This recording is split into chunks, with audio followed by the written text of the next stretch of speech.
Mr. Woodhouse was fond of society in his own way. He liked very much to have his friends come and see him, and from various united causes. From his long residence at Hartfield, and his good nature, from his fortune, his house, and his daughter, he could command the visits of his own little circle in a great measure, as he liked. He had not much intercourse with any families beyond that circle. His horror of late hours and large dinner parties made him unfit for any acquaintance, but such as would visit him on his own terms. Fortunately for him, Highbury, including Randalls in the same parish, and Donwell Abbey in the parish adjoining, the seat of Mr. Knightley, comprehended many such. Not unfrequently through Emma's persuasion, he had some of the chosen and the best to dine with him, but evening parties were what he preferred, and, unless he fancied himself at any time unequal to company, there was scarcely an evening in the week in which Emma could not make up a card table for him.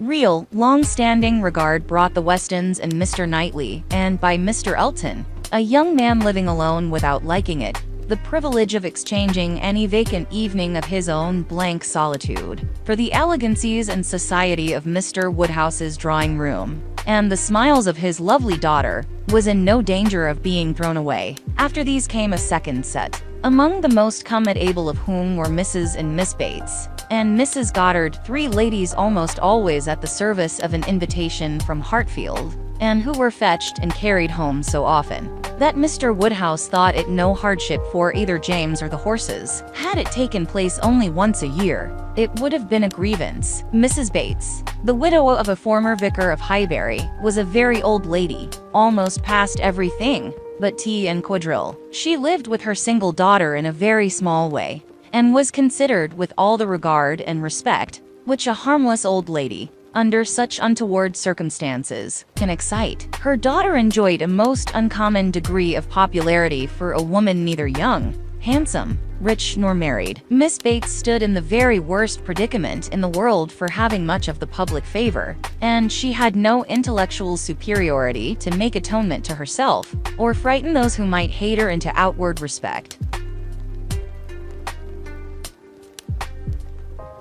She had never boasted either beauty or cleverness. Her youth had passed without distinction, and her middle of life was devoted to the care of a failing mother, and the endeavor to make a small income go as far as possible. And yet she was a happy woman, and a woman whom no one named without goodwill. It was her own universal goodwill and contented temper which worked such wonders. She loved everybody, was interested in everybody's happiness, quick-sighted to everybody's merits, thought herself a most fortunate creature, and surrounded with blessings in such an excellent mother, and so many good neighbors and friends, and a home that wanted for nothing. The simplicity and cheerfulness of her nature, her contented and grateful spirit, were a recommendation to everybody and a mine of felicity to herself. She was a great talker upon little matters, which exactly suited Mr. Woodhouse, full of trivial communications and harmless gossip.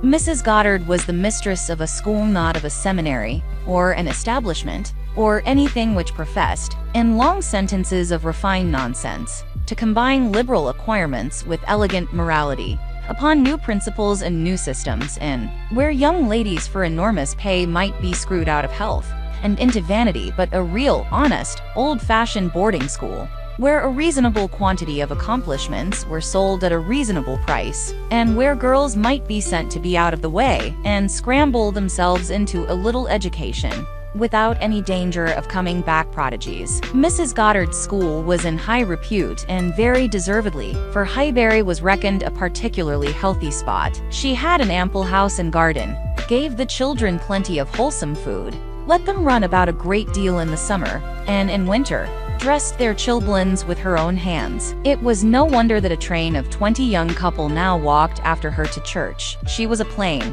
motherly kind of woman, who had worked hard in her youth, and now thought herself entitled to the occasional holiday of a tea visit, and having formerly owed much to Mr. Woodhouse's kindness, felt his particular claim on her to leave her neat parlor, hung round with fancy work, whenever she could, and win or lose a few sixpences by his fireside.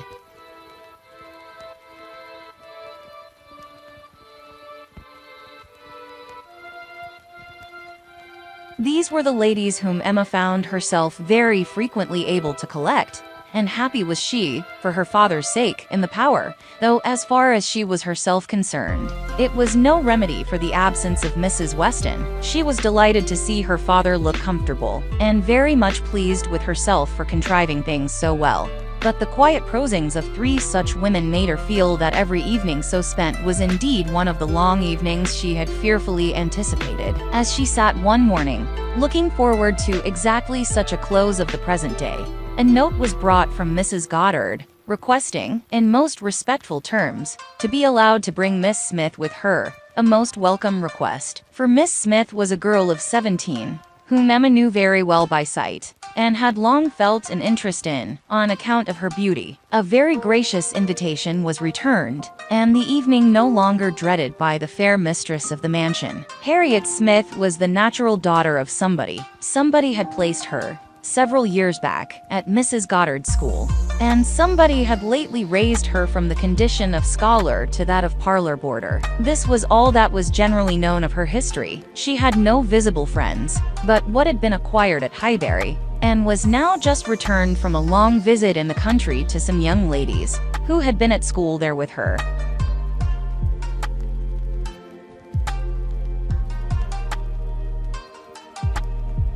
She was a very pretty girl, and her beauty happened to be of a sort which Emma particularly admired. She was short, plump, and fair, with a fine blue eyes, light hair, regular features, and a look of great sweetness, and, before the end of the evening, Emma was as much pleased with her manners as her person, and quite determined to continue the acquaintance. She was not struck by anything remarkably clever in Miss Smith's conversation, but she found her altogether very engaging, not inconveniently shy, not unwilling to talk in, yet so far from pushing, shewing so proper and becoming a deference, seeming so pleasantly grateful for being admitted to Hartfield, and so artlessly impressed by the appearance of everything in so superior a style to what she had been used to, that she must have good sense, and deserve encouragement. Encouragement should be given. Those soft blue eyes, and all those natural graces, should not be wasted on the inferior society of Highbury and its connections. The acquaintance she had already formed were unworthy of her.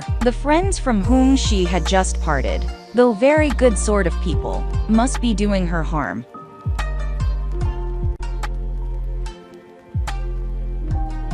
They were a family of the name of Martin, whom Emma well knew by character, as renting a large farm of Mr. Knightley, and residing in the parish of Donwell very creditably.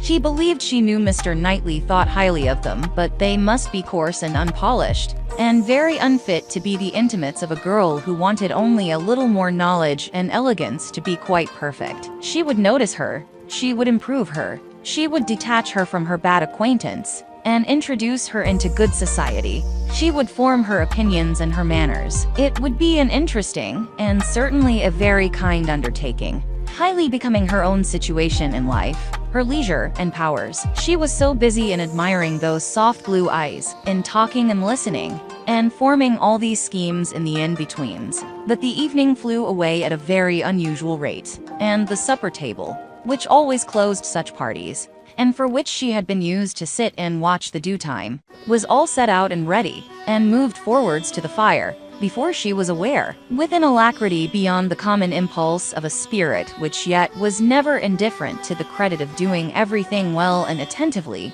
with the real goodwill of a mind delighted with its own ideas. Did she then do all the honors of the meal, and help and recommend the minced chicken and scalloped oysters, with an urgency which she knew would be acceptable to the early hours and civil scruples of their guests.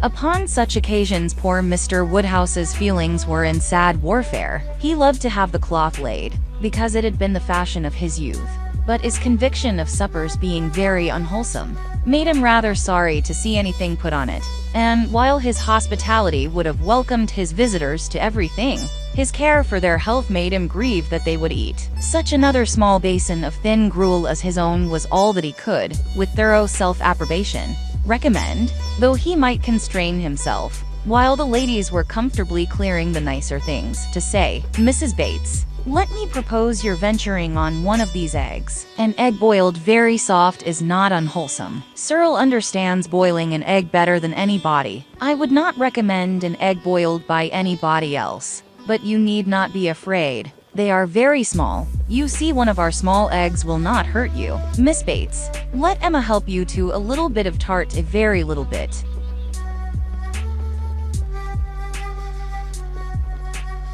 Ours are all apple tarts. You need not be afraid of unwholesome preserves here. I do not advise the custard. Mrs. Goddard, what say you to half a glass of wine? A small half glass, put into a tumbler of water. I do not think it could disagree with you. Emma allowed her father to talk but supplied her visitors in a much more satisfactory style, and on the present evening had particular pleasure in sending them away happy. The happiness of Miss Smith was quite equal to her intentions. Miss Woodhouse was so great a personage in Highbury that the prospect of the introduction had given as much panic as pleasure, but the humble, grateful little girl went off with highly gratified feelings, delighted with the affability with which Miss Woodhouse had treated her all the evening, and actually shaken hands with her at last.